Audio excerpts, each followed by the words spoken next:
Fani Willis got served with a subpoena, and it's not just any subpoena. It comes from her special prosecutor's ex, Nathan Wade, going through a divorce, and apparently the ex not too happy about the news that Fani and Nathan may have been indicting each other, if you know what I mean. And so the Wall Street Journal had the exclusive. They've looked into the divorce records, and apparently the subpoena wants to talk about the improper relationship. Oh, and we've got that. We've also got law offices of Nathan Wade. Remember that this relationship was very curious because Nathan was meeting with the White House. We're going to remind ourselves about those meetings, but Fani was also meeting with the White House. Kamala Harris, they were hanging out back in February. And remember, Donald Trump was not even prosecuted, not even indicted until August 14th of 2023. So multiple meetings between these two little lovebirds and the White House before any of this happened. Now, Congressman Gooden demanding answers from the Biden people about this. Why, Biden, was your White House counsel meeting with Fani's special prosecutor? And why was Fani herself meeting with Kamala? Very curious. Now, Newt Gingrich had a theory on this that I think is basically confirmed now, and we'll wrap this segment up with Alina, Habba in the House. But the story is from the Wall Street Journal, and here's what it looks like. It tells us that the prosecutor in the Trump Georgia case, known there here lovably as Big Fani, since she's the biggest Fani in Georgia, the biggest county is Fulton County. She's a Fulton County DA. I mean, it's pretty big. So it says here, Fulton County DA has been subpoenaed to testify in her colleague's divorce proceeding. That's Nathan Wade, according to a court filing, a development that could shed light on claims about Willis and how her colleague carried out an improper romantic relationship. Oh. Now, in a court filing that was reviewed by the Wall Street Journal, a process server said he showed up at Willis's office in Atlanta on Monday morning with a subpoena.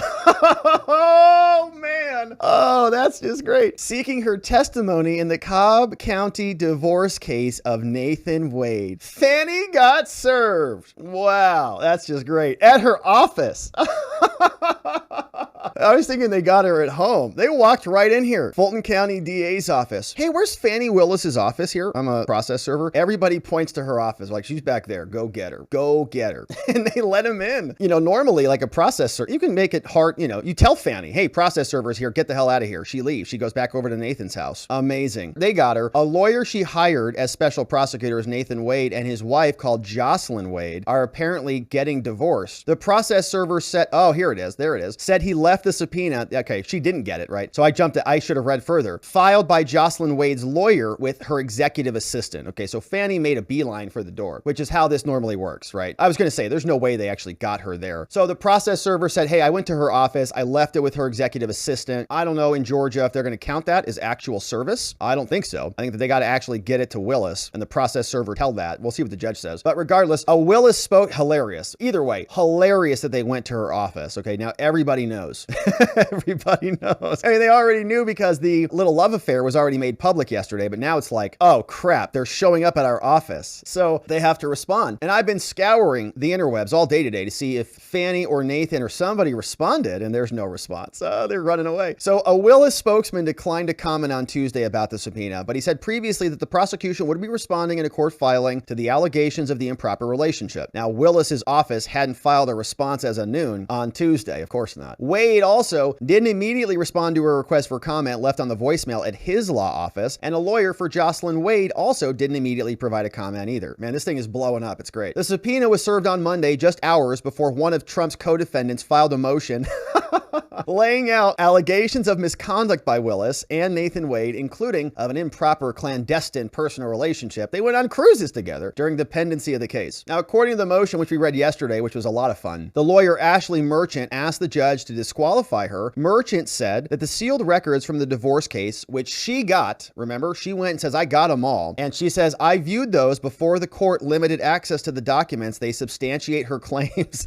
She also asked the judge in the divorce case to unseal those records. So yesterday, when we were reading through Ashley Merchant's motion, I was making the point that she was probably holding back, like a bunch back, because she's a professional. You know, they say, you know, you don't dump where you eat and all that stuff. So she's probably being respectful. There's probably, you know, going to be spillage in this, like other people who are covering up from Fani, or maybe not that bad of people and stuff. Like, so she's got to live with this, right? And so she's being, I think, merciful, probably. Okay. She's like, look, I'm going to give you the chance to clarify this and dismiss the case. Like, that's all we want. Okay. Ashley, the lawyer, just dismiss the case against against my client. My obligation as the defense lawyer is to my client. I'm not here to necessarily rub Fani's nose in the mud, but if you don't dismiss our case, like, I'm prepared to do that, okay? I went to the other court, the family court, and I got all the documents, and I'm not dumping them now, but I'm about to. So play nice or else. Now, so she's got the documents. Merchant said they were viewed and that they confirmed they substantiate her claims. Now, the Fulton County Board of Commissioners supposed to approve the contracts, but that never happened. McAfee, who's overseeing the case, had not scheduled a hearing on the motion, nor did online courts in Cobb County indicate that there was a deposition date set for the divorce. So Mrs. Wade, the ex, is going to be having her lawyers depose the homewrecker, Fani. The subpoena did not include details on the topics of questioning, but the filing by Roman's attorney stunned everybody. McAfee still has not set a trial date in the Trump prosecution. So just amazing. Now, we also saw that these two little lovebirds, who are now apparently going to be having some nice depositions in divorce court, we know that Nathan Wade met with the White House twice. We talked about this yesterday in the Roman filing. If you look at the documents, there were two bills from Nathan Wade, Fani's lover, alleged, from the offices of Nathan J. Wade to Fani, to Fulton County DA's office in Atlanta, Georgia. Two bills: travel to Athens for a conference with White House counsel. That was on May 23rd, 2022, before Donald Trump was indicted. Full 8-hour day on that. Didn't take lunch, didn't go pee-pee, not once. 8 hours, you know, whatever it is, 9 to 5. And, or maybe he started at 8 and then take a coffee break or something, like, who knows? But 8 hours, right? Straight through $2,000. He did it again in November, same year. Interview with DC and the White House. What is that for? 11/18/2022. Now, you might say this is not a big deal. Of course it is, because they were supposed to do their independent investigation. They were investigating this on their own. They were not copying and pasting the White House's homework. That's how we know that they have the cause to bring the charges, because they did their own independent investigation. And by the way, his name is a special prosecutor, right? He was supposed to go do all of this independently, not just take Jack Smith's and Liz Cheney's hearsay documents from the J6 committee and just incorporate them into their case. So they met with them for 16 hours twice. And the left always likes to say that there is no evidence of any collusion between the White House and these people. It's right here. He billed them for it. He got paid $4,000 for it, for the meeting. What were they talking about? Who knows? But one can suspect it's more coordination to do what the White House wants, because this is more prosecution by Joe Biden. Same story happened with Merrick Garland. Joe Biden was upset. We heard about it in the news. Turn around. Merrick Garland says, I don't want to upset the president. He turns around and appoints Jack Smith, who's also illegitimate, by the way. Not even lawfully a special counsel, because he's not confirmed by the Senate or appointed by the president like a U.S. attorney is. So those are the bills. Now, what we didn't know is that Fani also met with Kamala. Isn't this curious? This comes over from this gentleman, Mike Howell. He's over at M. Howell Tweets. He's a member of Heritage and Oversight PR, and he's an investigative columnist. He looked this up. He says, hey, pretty simple. We uncovered a record of Fani visiting the White House on February 28, 2023, before the indictment came down. What happened? Fani Willis made an appointment on February 24th, and then on February 28th, she hung out there from 1800 to 2300 hours. That's a long meeting. That's like a nighttime party, huh? Wonder what was going on. And who did she meet with? The POTUS, Kamala Harris, saying that they met at the side lawn and the tent, and they released this document on May 30th, 2023. So Fani is colluding with Kamala. Nathan is colluding with the White House counsel. We have 3 meetings between the Fulton County DA's office and the White House. And that's just what's been logged, right? That's what we can see. They were dumb enough to bill for it. I appreciate the honesty. I'm glad he billed for it, but they should have told us. So with all of that happening, Congressman Gooden is demanding answers. He wants to know, why was the White House meeting with these people? And it seems to confirm this theory from Newt Gingrich. Newt was on with Charlie Kirk. This was months ago, right after the indictment was launched. And this happened back in 2023 in August. The indictment dropped. Newt said he heard from a source that there was a phone call from Fani to get him into Fani to get Trump indicted immediately. Here's what that sounded like from months ago. That I am told, this is hearsay, but I am told by a reliable source that Friday evening, somebody from Washington called the district attorney in Atlanta and said, you have to indict on Monday. We have to cover up all of the mistakes we just made with Weiss. And she said, apparently, my jurors aren't coming back till Tuesday. And they said, you didn't hear me. You have to indict on Monday. And she said, well, they're not going to get here before noon. They said, it doesn't matter. She said, this means it's going to be 8 or 9 or 10 o'clock at night. They said, it doesn't matter. We need the news media shifting.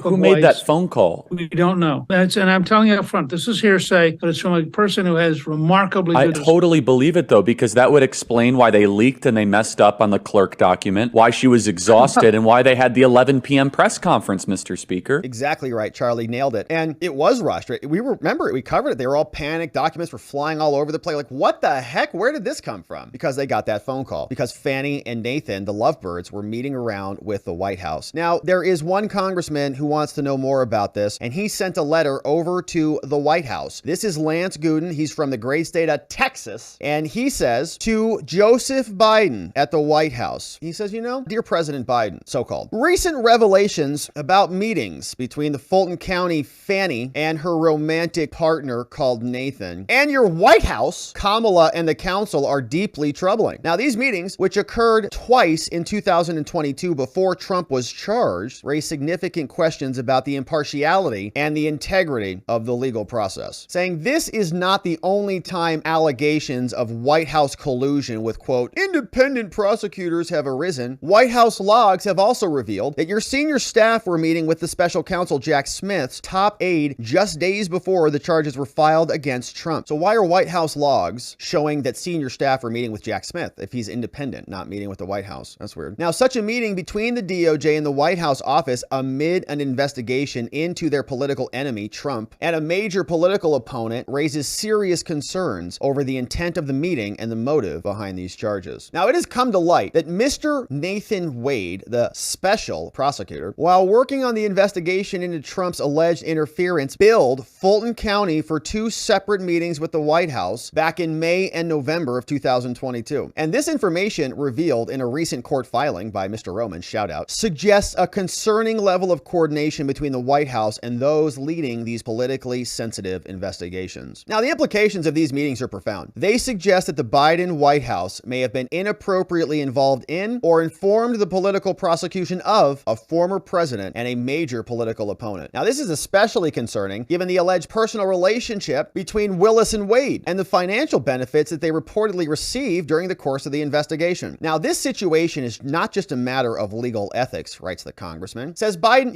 this strikes at the heart of our democratic principles. The American people deserve to have confidence in the impartiality of our legal system and the independence of our judicial process. The involvement of the White House in a case of this magnitude undermines that confidence and suggests a misuse of power and doing it for political ends. Saying we must maintain a clear separation between the two, and this administration, you guys, erode the trust between the American public and the office of the presidency. The transparency and accountability that you promised, Joe, must extend to all branches of the government, especially in cases with political implications. Saying to Joe, it is essential that you and your administration, you take every step necessary to secure classified information that could risk the safety of the American people. And accordingly, we ask that you advise us of the following. Joe Biden, have you, White House staff, attorneys representing members of your family, or advisors met with any of the following individuals, whether it's virtually or in person, involving the investigation of President Trump? Whether it's Nathan Wade, Fani Willis, Jack Smith, deranged, illegitimate, or Jay Bratt, another deranged prosecutor who works for Jack Smith. Also, any member of the Fulton County prosecutor team or any member of Jack Smith's team, like highlighter girl Molly. In addition, says Gooden, to the information related to your administration seeking to commence and influence the investigation of Trump, I am once again, Biden, requesting any visitors' logs at your Delaware property and all communications between you, the Secret Service, and your decision to maintain visitor logs at Delaware. And so please include a minimum of the following: all documents and communications related to the Secret Service decision to process and maintain visitor logs in Delaware, and all documents and communications related to process, to vet, and verify all visitors to Delaware. Lance Gooden from Texas says, Joe, I urge you to uphold your commitment to a transparent visitor log policy, to address your decision to regularly provide exclusive access to certain members of the public outside the White House where you keep classified documents, like in his garage. I respectfully request an answer to these questions no later than February 14th. Looking forward to that. Not happening. From Lance Gooden, member of Congress, digging into this. Now, this I think is concerning, right? Joe Biden is orchestrating all of this. They say he's not, but we know that there is evidence that they are. He's billing to meet with the White House counsel. They're not independent. They're involved exactly in it. From Congress, from the House of Representatives to the White House. And now Alina Habba is reacting. She explains what her side is thinking. Here is her take as one of Trump's lawyers. The situation in Georgia and the revelations that surround the appointment of a prosecutor, a close relationship between the two. We heard the former president talk about this a bit today. He thinks that this essentially make the Georgia case one that has to fall apart based on this. Explain your take. My take take is very much the sentiments of the president. I will say that these are obviously allegations that, if proven true, are extremely troubling and do create an ethical problem for Fani, for frankly the entire office. If a prosecutor's office is tainted by political animus, which we already know it has, and then they're tainted by taking taxpayer dollars and going on vacations, if those allegations are true and she's hiring people that she is sleeping with and putting them in positions to attack a political enemy, I can't even begin to start on where ethically that is problematic, let alone let's go to the case, which we know has no merits, but was obviously motivated by a group of people that have ill intent. So we've already known that. If these allegations, though, against Fani are in fact proven, she's going to have a problem on her hands. Ethically, personally, and frankly for this case. Yeah, Alina. Okay, so she's right about that, man. It's going to be fun to see what Fani's response looks like. And of course, we're going to be here continuing to cover it. So as soon as that response drops from Fani's office, we'll be here to attend to it, my friend. So thank you for subscribing and joining us wherever it is you're watching this. We'll also say, go to our website, robertgovea.com. If you haven't checked it out, we got a new shop over there. We've got all the reports are there. All the PDFs are uploaded over there. We'd love it if you signed up for our newsletter and forwarded the emails that you got to your friends so they could see what else is going on. We'll look forward to seeing you back here on the next one.